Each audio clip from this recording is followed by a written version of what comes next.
Good evening. Welcome to this hearty crowd. Beautiful evening outside. And we will be going straight through the program. We will have refreshments afterwards on the porch or out in front or whatever you choose, but we will continue through. It's not a particularly long program. It's actually a particularly dense one. So I think it's probably fine that we'll just take it all in one gasp. And I'll say a few things about it now, and I'll also interrupt for a moment before the two fugues to say a bit more about that. Bach wrote a group of sonatas for viola da gamba and harpsichord, a wonderful combination in terms of tone weight. It certainly helps in translation to substitute for the piano and the cello, both very different from the gamba and the harpsichord, and make a kind of transfer of color, which works very well for these pieces. We're hearing the G major. We're delighted to have two performers who have been with us long before and many times before. I'm trying to remember when exactly that was last, but anyway, sorry, I'm suffering dizzy spells today. About the partita, I will have a little bit to say when Rosemary comes up.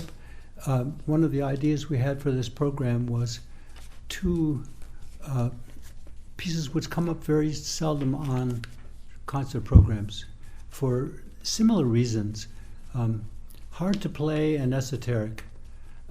The B minor partita of the six is the one least played, least favorable key, the most rebarbative kind of character. And the fugues, really many people feel, are just between the player and the fugue. And to have even the few of you who are here are kind of eavesdroppers. It is really, the fugue is really a conversation between the player and the music. And that is really the idea that Bach seems to have made of it. I'll say a little bit about this project, which resulted in 14 of them. And what he seemed to be doing in this conversation with himself, which took 20 years and was never really complete. We're adding at the end of the program, as a way of releasing the density somewhat, a short trio of Haydns. But even this very playful seeming piece is obviously about very serious matters and will not completely interrupt the tone. So, thanks so very much for seeing you all again. If you have a moment at the end of the concert, we are selling our exotic CDs. All kinds of performers from the past are represented there, jazz and concert. You will be very surprised and startled if you've been here, say, over the last 10 years to see old faces appearing in very interesting repertoire. Hope you will stop off there. And we will also, of course, be welcoming you for meetings with the performers at the end of the evening and for refreshments. So, good evening and welcome, and Bach Sonata for Gamba.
The performance of the violin suite with a brief discussion. I hope it's interesting. How many of you have a sense of what Bach might have meant by double, Allemanda double, Corrente double? It's the only piece I know of in which he does this in every movement, all the way through, and it's a remarkably congenial thing for some of us who play jazz, because what it is the reproduction in terms of chord pattern of the piece, almost like a photograph, but with a different kind of animation, often a different tempo, always different figuration, so that the template that's being repeated, the double, is almost entirely harmonic by nature. And I think I'll play one little example, which might be useful to some of you. Certainly a few of you that I saw a few nights ago at the jazz will appreciate the analogy. And the piece I'm using is something that Rosie liked better. I was going to play Sunny Side of the Street, figuring it's the most popular song in history. But nevertheless, instead, it is You Took Advantage of Me.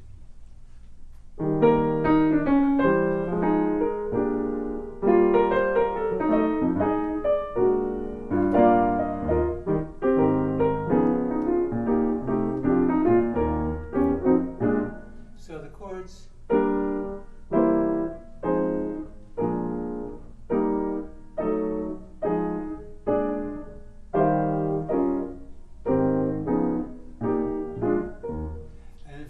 play a double, it would be something like this.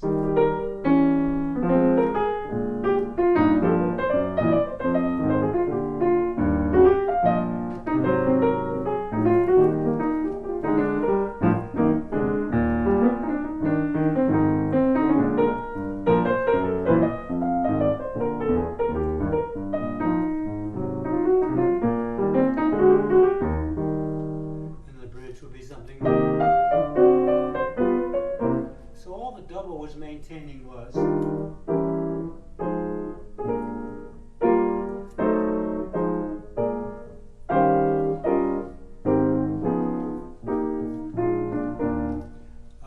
so this is what Bach does in each of these pieces, is simply presents a re-hearing of the chord pattern in a different, often a different pulse, and in really quite a different character through each piece. Each piece has its own double. Are we going to demonstrate this now? No, we're laying this down to these ready ears, and I say, here's the piece, they'll say, ah, here's the double. We're not going to do the double for the Bach. No, you're going to do it when it comes in the piece.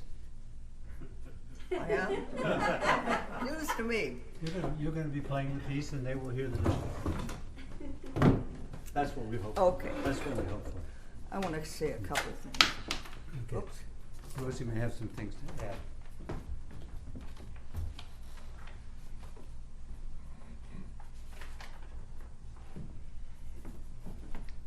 Can you hear me? Yes. I am on my maiden voyage with this piece right now. There are 6 of these solo sonatas written by Bach, and they're phenomenal works of art. They are exercises. They are the talisman of, if you're going to become an artist, you're going to have to deal with this. This one is the B minor, and each one of these partitas, each one of these 6 works, there's sonatas and partitas. Sonatas have a simpler, direct 4 movement structure, and partitas mainly refer to Bach's using dance form that is public in transforming it into a very sophisticated entity of his classic music. I seem to have a lot of stuff here. This one has 4 or 5 dance forms. The first movement is an Allemanda, and what he was talking about, this second part, is what's called a double. I call it a shadow, or another version of it. And I might repeat a few things so you can get the hang of it, so to speak. The first movement's an Allemanda. The second main movement is a Corrente. The third one is a Sarabande, and the last one is a tempo de Borea. And they all have this secondary repetition for me. The thing that's interesting is that the rhythmic patterns of the primary pieces are quite detailed and quite uneven, and all of the doubles are even notes, da da da da da da da da da da da da da da da, all related. And you can play them.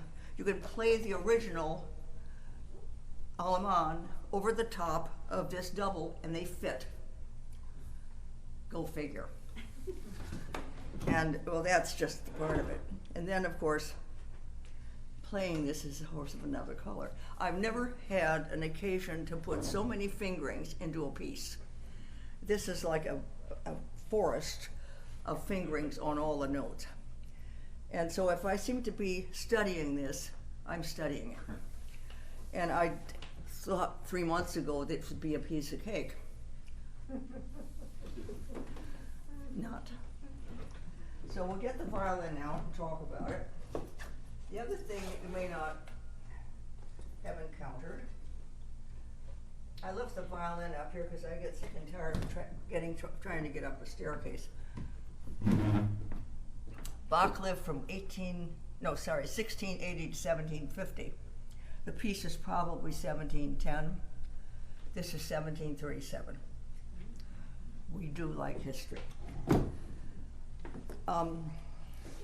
There's something called a double stop. If I play a single line, but if I play this, that's one pitch. That I'm playing one pitch, right?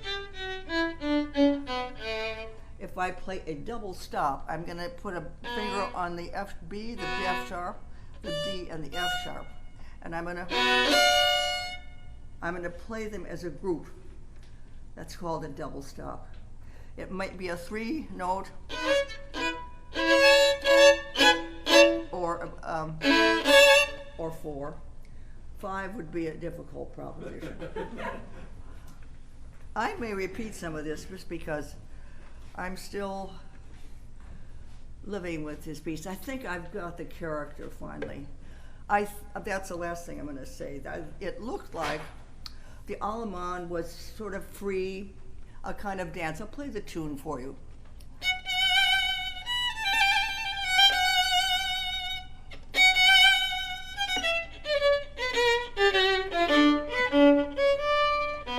And so forth. Seems nice? Guess what?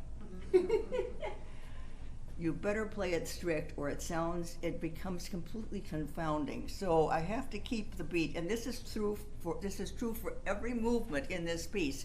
The metric that's under it is very powerful, but I need to make you think it's very fun. So there's a dualism here. We'll see how it goes. If I don't like it, I'm going to repeat it. You might be here a long time. This is the Allemande. It will be followed by the double. Once more.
comes the double.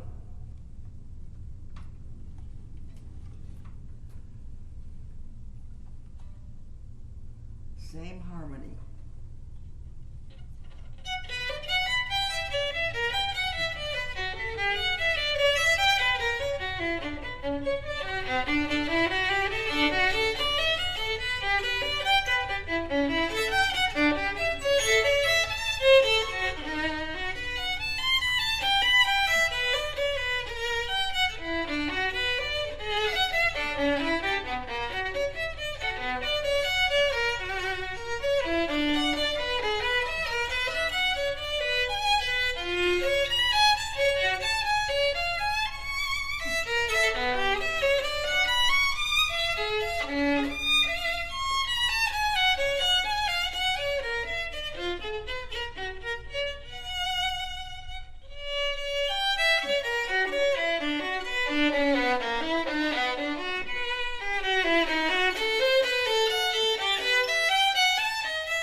This is the Corrente. I forgot the tune. Close enough for jazz. The Corrente, when I first saw it, I said to John, I can't figure out what's going on. We have measures in music that come one after the other. This had a measure that had a slight division, as if he didn't want to write as a measure. It turns out he's made a composite of two measures, and one is in eighth notes with a structure that is eighth beat, a double. The second one is a structure that's in three notes put together, slurred. So the metric is this all throughout. And watch what happens. 1, 2, 3, 1, 2, 1, 2, 3, 1. How about that? Took me a whole month to figure that out.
notes that ran away with me. This is this double.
Don't try that. We now have the Sarabande, and my favorite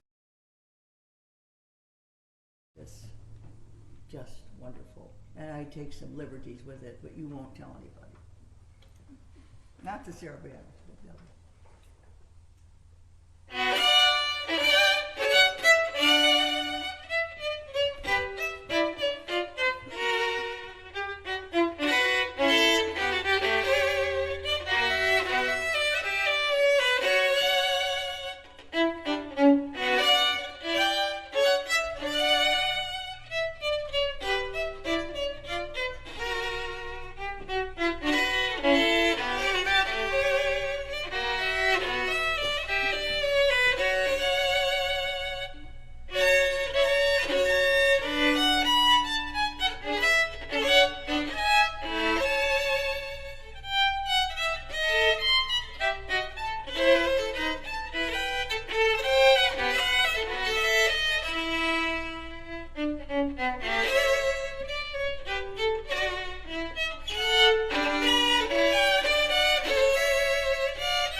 Well, comes the Tempo di Borca.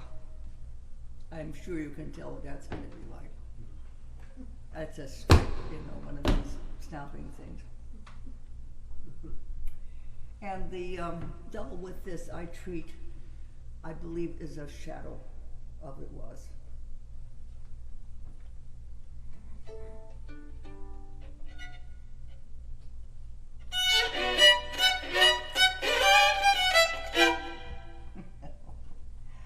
Sorry about that. I started in the wrong place. I'm going to tell the story now. I was 16 years old. I was at the University of Wisconsin the first week. I had my first meeting with this wonderful violin teacher, wonderful Parada Quartet violinist, Albert Rayer. He gave me this piece for that week. I never played a double stop in my life, so it sounded something like when I played it. It's a little better. But he said, when I played it, he went, "Oh, too bombastique." And then I had to come back and try. We start from the bottom and we work our way up.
The esoteric part really comes next. Some of you who've been here in previous years may have heard me play 1 through 9 of the Art of the Fugue. That's why we're at 10 tonight. And I also skipped ahead to 14 because I'm at the 82 years of age. I had no guarantee of getting there sequentially. So I decided to jump a little bit. And at least get us a head start on 14. 14 is actually 4 fugues knitted together. I'll just say a little bit about them now and about the number 10 and then play both. Number 10 is surprisingly lyric and placid. It is based on 2 subjects, the through subject, which is the tune that's present in every one of the Art of the Fugue pieces, and an added tune, in rather punctuated tune, bum bum bum, ding dong, which, as is almost always the case, though it's very beautifully staged by Bach, Bach knows from the beginning that these two tones can be played together. He saves that for quite a while in the piece so that your ear can have the pleasure of hearing the join up. The last half of the piece is a kind of a lyrical reverie, unlike anything else in the Art of the Fugue. It drifts away into material which is nowhere else in the fugue, and seems like a rather strange moment of very intimate conversation. Bach almost saying, like, I'm tired of constantly engaging with the material here. I'm just going to follow a kind of lyric idea for a while. Makes very interesting to play the piece because you really have to kind of go there with it. The last fugue is quite an amazing concoction. It is not complete, but it is much nearer complete than descriptions of it will sometimes lead you to believe. There are 3 subjects, 4 actually. The first one is the original tune. Then there is one in quick running notes which goes against the original tune, but is actually the most complicated part of the entire sequence. It's an amazing, big, developed thing of another really independent subject. Then he introduces his own name and develops an entire fugue on BACH. Unlike what Carl Philipp Emanuel tells you about the piece when he writes his little program note, having found it after Bach died, where he says here he introduces his own name and dies, essentially. That's not what happened. The fugue on his own name is complete. What is not complete is the combination of all 4 subjects, which he is planning, obviously, and then he displays it in about 4 measures, and at that point the music stops. Now, the idea of him sort of expiring at that moment is not very believable to me. That drop-off moment is a note to himself that this is how it can be worked out. The 4 subjects will all invert and they will be played against each other, and I can come back in a week and do this. Number of people have come back, in probably in a lot more than a week, and have made completions. They are all in various ways obedient to the instructions that Bach has left, but we would much rather have found out what he really wanted to do there. though it is made really quite clear. So I'll start with number 10, and then move on to 14. As you listen to 14, it's really not in a hurry. If you go into a meditation that is unrelated, it's not forbidden. It's really a dialogue, a very inward dialogue between the composer and his years with this subject. And I think that what I usually find in it is just really not to try to push it along. Just wait and hope for what comes.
sort of fouled up the four voice part. I'll do that one more time.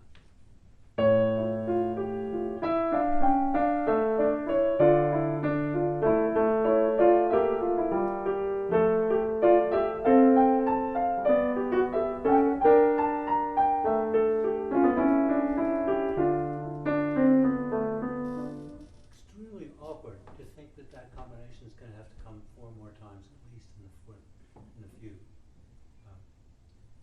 But one of the amazing things about seeing these fugues in the manuscript is that they're always written first in clefs, in single voices. And at the same point that they're being so conceived in such a strong linear way, somehow the composer has always thought that somehow the hands are going to be able to be on it. Or at least the finger theoretically can be on every note, which is an interesting double function. It's why so often when we first encountered these pieces, maybe 10, 20 years ago, we most often heard string quartets playing them or orchestra arrangements. That's not really the point of these pieces. It's really one-to-one. It's composer to hands. It's the way they have to be encountered. And if you want to hear them sometime, there is really only one performer who sort of got them in their fingers, and that's Angela Hewitt, the Canadian pianist. And she played them live on a recital from London. I was fortunate the camera guy was right above her. And I was saying, how in the world is she going to do that? But, and it is an amazing, actually a gift from the composer that the relationship to these great fugal masterpieces is not abstract, but if you want to spend the time, you can actually grapple with them moment by moment. Not perform them for a bunch of people, though. I think 2 is about the maximum.